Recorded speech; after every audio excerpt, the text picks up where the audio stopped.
call delivered. I don't think they poll tested, we won't negotiate. I think it's awful for them to say that over and over again. Yeah, I do too. And I just came back from the 2-hour meeting with them, and that was basically the same view privately as it was. I think if we keep saying we wanted to defund it, we fought for that, but now we're willing to compromise on this, I think they can't. And well, I know we don't want to be here, but we're going to win this, I think. But at a campaign-style event in Maryland, hello, everybody. President Obama pulled a bit of an ace out of his sleeve, sounding the alarm for a key voting bloc, seniors. In a government shutdown, Social Security checks still go out on time. As he explained why defaulting is worse than a government shutdown. In an economic shutdown, if we don't raise the debt ceiling, they don't go out on time.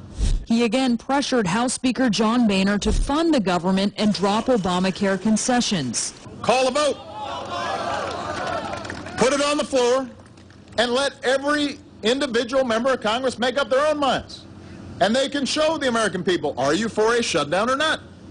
And in an exclusive interview with CNN's Dana Bash, Senate Leader Harry Reid revealed he and Boehner originally struck a deal that included spending cuts. You're saying that he told you, he promised you in a private meeting that he would pass a clean bill with no strings attached, particularly on Obamacare? That's why we did it. That's why we agreed to that lower number. So that's one of the largest compromises since I've been in Congress. That's a big deal, $70 billion just like that, and he couldn't deliver.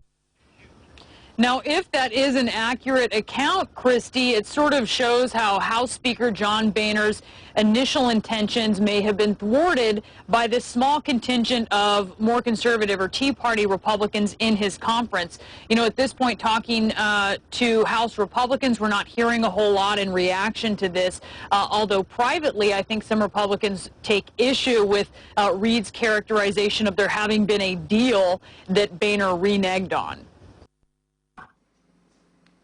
A U.S. woman who was shot and killed by police following a dramatic car chase at the White House has been named. Investigation into the death of 34-year-old Mariam Carey has begun. The car chase and shooting has brought the U.S. Capitol to halt as workers, residents, and members of Congress were told to take shelter before they were given the all-clear 2 hours after. CNN's Joe Jones has more on that development.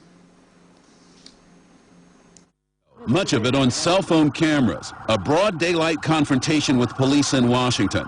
An erratic driver who had already hit a White House barrier arrives at the west front of the U.S. Capitol.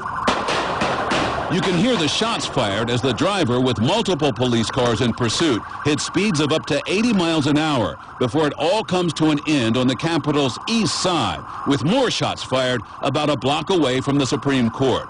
2 officers are injured in the chase.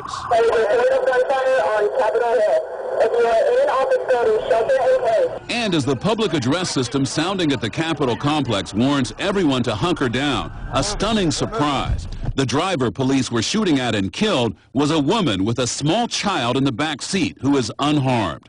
What's more, after searching the suspect's car, police find no weapon. For the bystanders on the street, shock and pandemonium. When I heard the gunfire, about 5 or 6 rounds, my wife and I, we just dropped to the ground. I was walking towards the Capitol building, and about 30 seconds later, as I hit this point, there was about 3 or 4 cop cars that sped past me. About another 30 seconds after that, I heard a series of loud pops, like a gun going off. Looked like it was from outside. Everybody move this way now! A strange and dangerous spectacle in one of the most closely guarded public spaces in the country, perhaps in the world. This was a lengthy pursuit. There were multiple vehicles that were rammed, there was officers that were struck, and 2 security perimeters that were attempted to be breached. Just 2 weeks after the Navy Yard shooting, Washington once again is reeling from pandemonium and violence here as authorities try to figure out what motivated that wild ride through the streets of D.C. Joe John, CNN, Washington.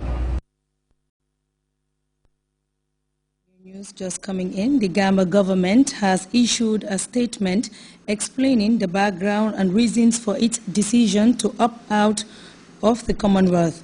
The statement presented by Secretary General and Minister of Presidential Affairs, Mamadou Sabali, described the attitude of some Western powers and Gambian nationals as a smear campaign meant to taint the positive image of the Gambia internationally. The government of the Gambia has been following events with utter dismay since 1994. The smear campaign orchestrated by some Western powers using selfish and unpatriotic individuals, Gambians and non-Gambians. The enemies of the Gambia have been sponsoring Gambians and non-Gambians to set up organizations with media facilities outside of the Gambia to mount a shameless campaign of lying against the government and people of the Gambia.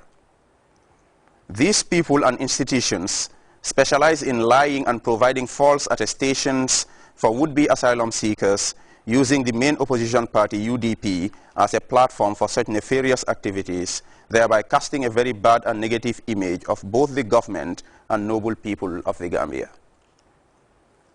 Such campaign is mounted both at home and abroad, providing fake attestations for members of their party to migrate abroad to seek asylum, with total disregard to the damage they cause to the prestige and good image of the people of the Gambia. Our only crime is that we have since 1995 said that the Gambia's petroleum and mineral resources will not be given to any company or country at the detriment of our people, and therefore we will not accept the 5% royalty being offered for extracting these national resources.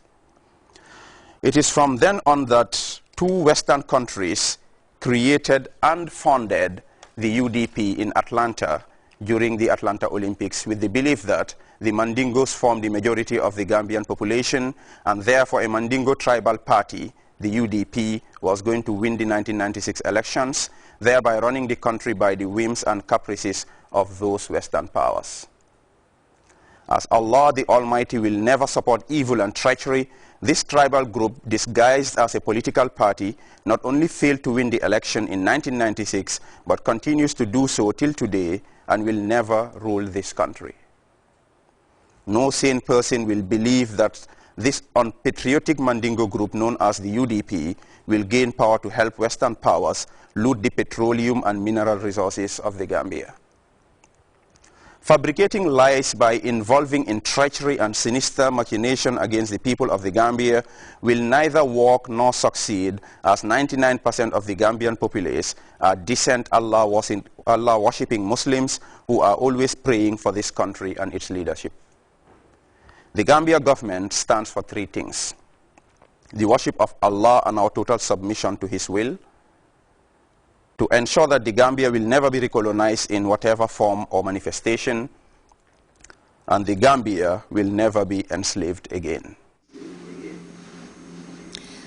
That special message from the Office of the President and delivered by the Secretary General and Minister for Presidential Affairs will air immediately after this newscast, and it will also be broadcast in the local languages. And now to sports. The president of the Gambia Football Federation has returned from Zurich, Switzerland, where he met Sepp Blatter, the president of FIFA. The two soccer chiefs discussed many issues revolving around football development in the Gambia. During their meeting, FIFA promised to build a new artificial turf for the Gambia. This was revealed by the GFF Supremo during a press briefing with journalists shortly after returning. Yes, I've been to Zurich, to the home of football, to personally have a meeting with the president of the world's football governing body, my colleague Joseph Blatter, and members of his team, his general secretary, and the heads of departments. This is very critical for us. When we were invited, we responded to the invitation because it is critical to go on and discuss the way forward for Gambian football. We requested for it, they granted it, they also invited us. It's both ways. And generally the visit, I am happy to report that was a very successful and worth time investing visit. It was a visit that actually set the pace for what we want to do in terms of football development in the Gambia. I bring you sincere and warm greetings from President Blatter and his team. We brought you some good news, and This good news has to do with our development as